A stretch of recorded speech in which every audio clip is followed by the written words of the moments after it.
Good evening. It's May 17th, 2024.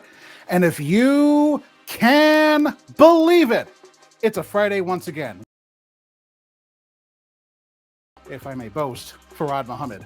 We're broadcasting live in portrait mode and in living color from HQ Universal Studios in Los Angeles, California. And you're joining in with, actually, I'm not entirely sure how many players. I don't have my HQ app up yet, but somebody will tell me how many players there are. I'm sure we have a pretty decent number. I'm pretty sure we're going to have a lot of fun. If you have friends who have already, 72 players, beautiful. If you have players who have already, friends who have already jailbroken the app, tell them to join in right now. And also tell them to follow the HQTV Twitter feed at PlayHQTV for all game updates and notifications. You can also join in the HQTV community and get notifications and updates on our brand new Discord. Take a screen cap of the QR code below, or use the screen cap in order to get the address on the screen to sign up, or also on the HQTV Twitter feed in order to sign up on the Discord after tonight's game is over, of course. I'm just going to skip this section right here because this doesn't affect me here. Okay, so now a quick reminder. This is not an official HQ Trivia game, nor is it produced by HQ Trivia LLC. Also, let us know on the Twitter or Discord if anything goes askew during tonight's games. If you're joining us for the first time, prove it. Actually, no. Welcome. Here's how the game goes. I'm going to give you 12 multiple-choice trivia questions that go from easy to hard. You have 10 seconds from when I start asking the question to tap your answer. Think quick, tap fast. If you get it right, you move on to the next question. If not, you can use an extra life, except on the final question, to stay in the game. You can also use erasers that you can use at any time in the game, again, until the final question, to remove one wrong answer per question. You can also pick up extra lives, erasers, and super spins for words in the store section of the app. You earn coins by correctly answering in trivia, words, and the daily challenges, and you can use those coins to get those power-ups. There's also another way to get free extra lives, and I'll give you a clue. 1, 2, 3, 4, 5, 3. Anyway, if you think you tapped the wrong answer and there's still time left, you can swap your answer as many times as you want until time is up. If your answer is wrong, you're out of extra lives, though I'm afraid you would be eliminated for tonight's game. Also, if you've enabled sharing your answers, they will be disabled on question 8 through the end of the game. We're also in the midst of a brand new season of HQTV Trivia. If you answer correct answers, you will get more and more points. And if you get up to 5,000 points, you'll get up to level 1. And higher you go, the more and more levels you get. Anyway, if you get past all 12 questions, you'll win or split the cash prize of 10 smackaroos. All right, let's dive into our game. Tonight's episode deals with one of my all-time favorite subjects, late-night television talk shows. So let's get rolling with Q1. Who is the current host of NBC's late-night franchise? Seth Meyers, Jimmy Fallon, or Conan O'Brien? From NBC Studios in New York. Alrighty. All three of these hosts have hosted Late Night, the franchise that got started by David Letterman back in 1982. Now, recently celebrating his 10th anniversary on Late Night, it's former SNL head writer Seth Meyers. Late Night with Seth Meyers is what we were looking for. 63 of you got that one. Unfortunately, 11 of you thought it was Jimmy Fallon. No, he actually left the Late Night in 2014 to host The Tonight Show, and Conan O'Brien left in 2009 in order to host his version of The Tonight Show. Anyway, the Late Night trivia train is chugging along, so here is Q2. Who was the host of NBC's Tonight Show for over 29 years? Jay Leno, Jack Paar, or Johnny Carson? Okay, Jack Paar, the mercurial, controversial, yet engaging host, started on Tonight in 1957 after taking over for the entertainment renaissance man Steve Allen. However, Paar left in 1962, so that's only 5 years.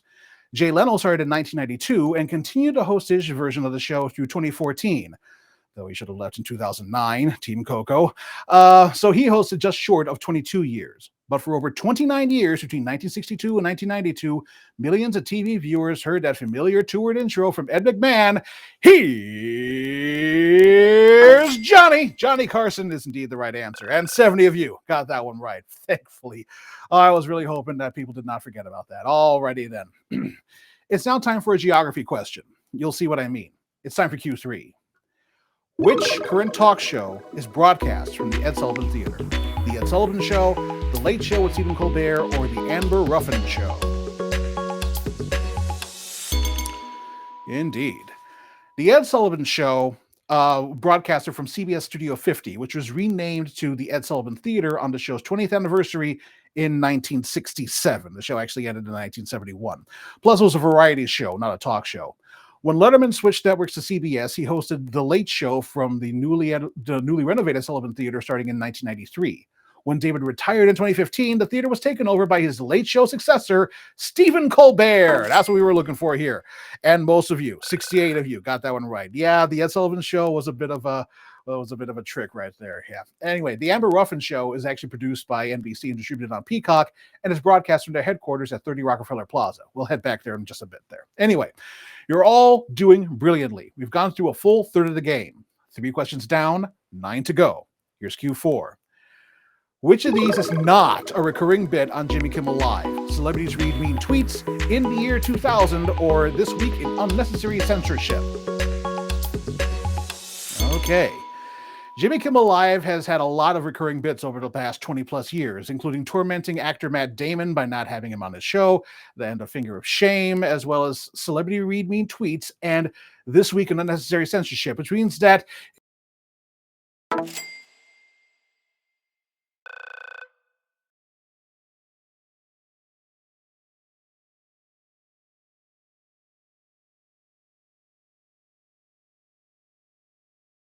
we went to the Tonight, switched over to the year 3000 because it took place in 2009. Anyway, you all could use a break. So it's now time for a dance break with the Disco 5. Hit it! Get on the good foot. Shake your groove thing. I like a do the cha-cha. Here's Q5. What is the name of the house band for the Tonight Show starring Jimmy Fallon? The World's Most Dangerous Band, and the Max Weinberg 7, or The Roots? Should be a bit of an easier one. The Max Weinberg 7 was the band led by prolific drummer Max Weinberg, also with the E Street Band, for Late Night with Conan O'Brien, and later became Max Weinberg and a Tonight Show band once Conan took over that show. The World's Most Dangerous Band was led by Paul Schaefer for Late Night with David Letterman, and was later the CBS Orchestra when Dave started the Late Show over there. However, The Roots was the house band for Late Night with Jimmy. The Tonight Show, the band did not change their name, which means that they are also the house band for the Tonight Show starring Jimmy Fallon, and 69 of you. All right. Got that one right. So, fun fact, all 3 of these bands have performed in either Studio 6B or Studio 6A at 30 Rockefeller Plaza. Anyway, it's time for some politics. Here's Q6. On which show did presidential candidate Bill Clinton play the saxophone? The Arsenio Hall Show, The Tonight Show with Jay Leno, or later with Bob Costas? Taking an early drink there. Alrighty then. While the impact of the appearance may never be empirically measured, Bill Clinton donning sunglasses and playing Heartbreak Hotel on the saxophone solidified his persona as the cool candidate of the 1992 presidential election.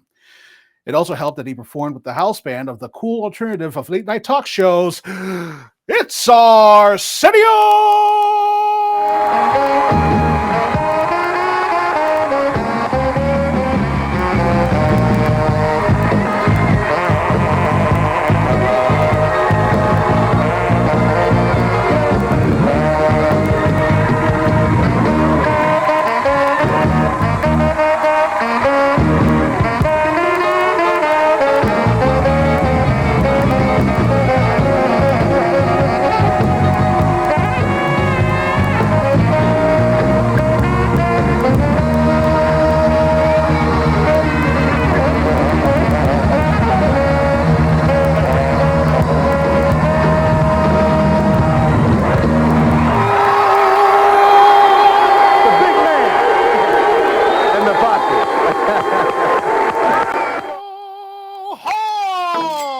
That's right. And 67 of you got that one right. 2 of you thought it was the Tonight Show with Jay Leno, and I'm guessing none of you know what later Bob Costas is. That's okay.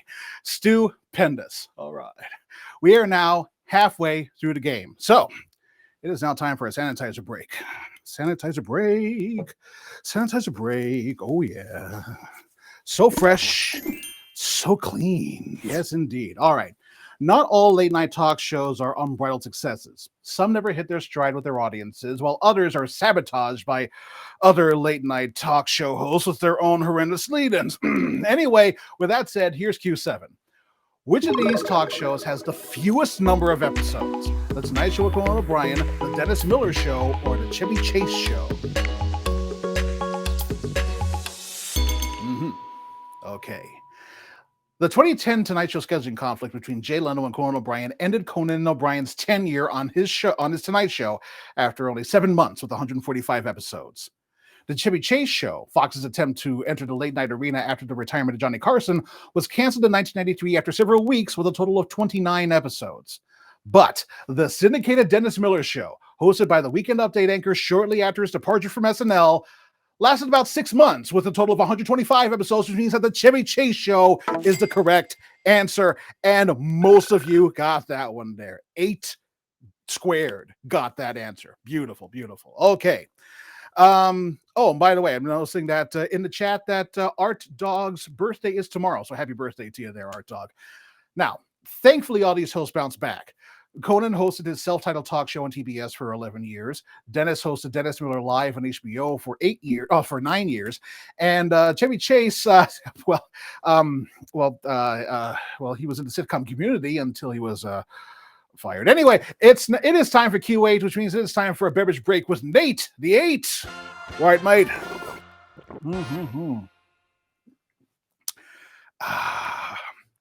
From the home office in Blue Island, Illinois, here is Q8. What is the name of the robot skeleton sidekick on The Late Late Show with Craig Ferguson? The Pimpbot 5000, Jeff Peterson, or Max Headroom? Okay.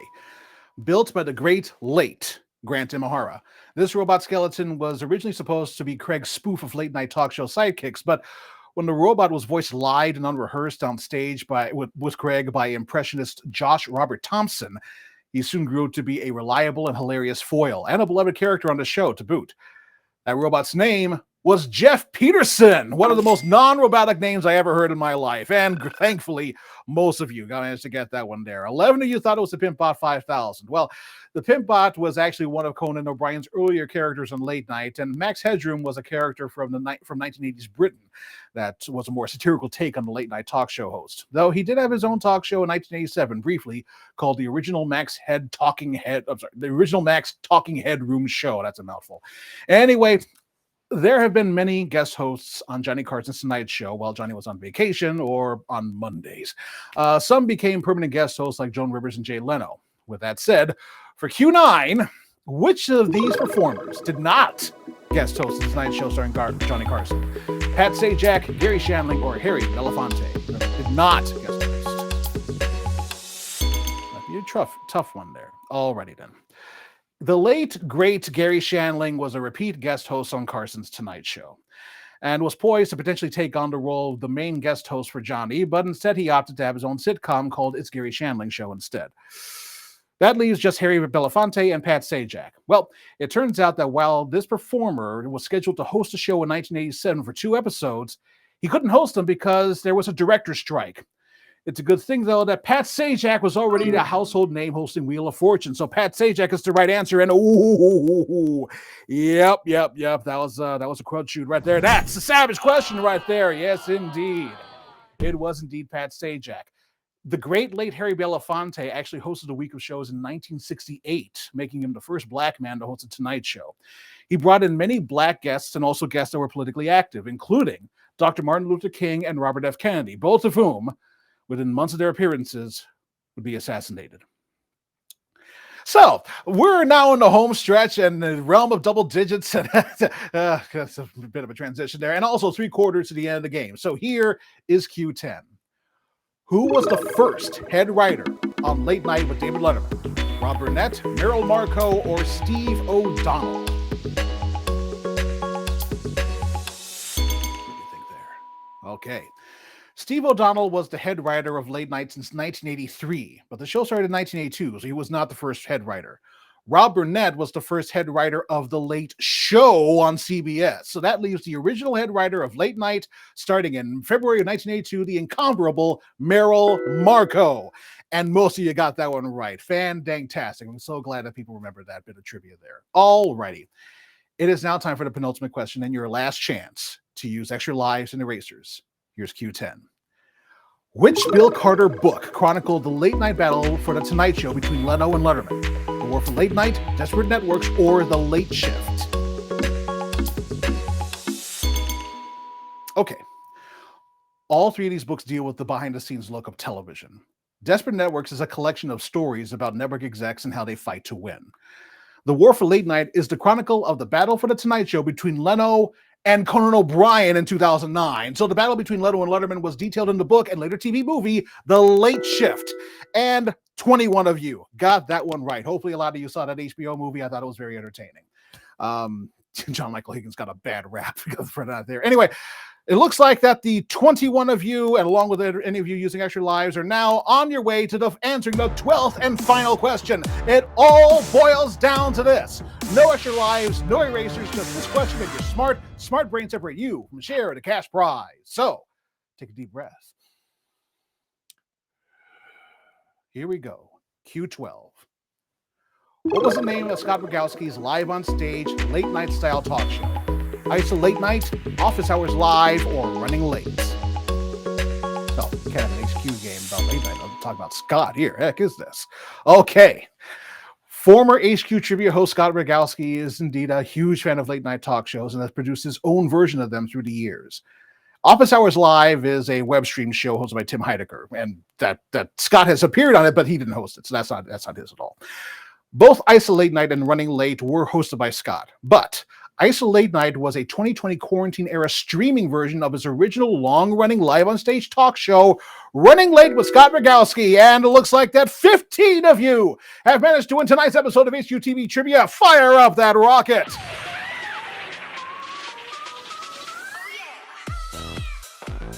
Congratulations to all of you who won tonight's game. You have split the $10 prize, which comes to 67 cents per person. And who do we have winning here today? We have NEB 4711, B Trivia 3, Best Ken Ever, Microwave, Nova Steven, Urban Sombrero, Lizzie Beth 88, Buffalo Plaid, Jay Silverman, Who Kitty, Eileen, Angelina 07, NBC News, always having a place there, One a You Away, and Shibu, each of you winning 67 cents. Fan-dang-tastic. Alrighty then. Well, as always, thanks to HQTV for giving me this opportunity, and thanks to all of you for joining me. Once again, you're all winners in my book. Be sure to follow the HQTV crew at PlayHQTV on Twitter in order to get notifications when we go live. We hope that you spread the word to all your friends to prep the app and join us. And if you haven't yet, join the HQTV Discord. Screen cap this moment right here and follow the QR code to link and join in. And also follow the HQTV Trivia feed if you need to get the link from there as well. Now be sure to follow me on Twitter and Instagram at FARDMuhammad, and you can visit my website at worldsbestlaugh.com. This has been Farad Muhammad, and until next time, when you get to the Slauson cutoff, be sure to cut off your Slauson. Have a good weekend, everybody. Bye-bye.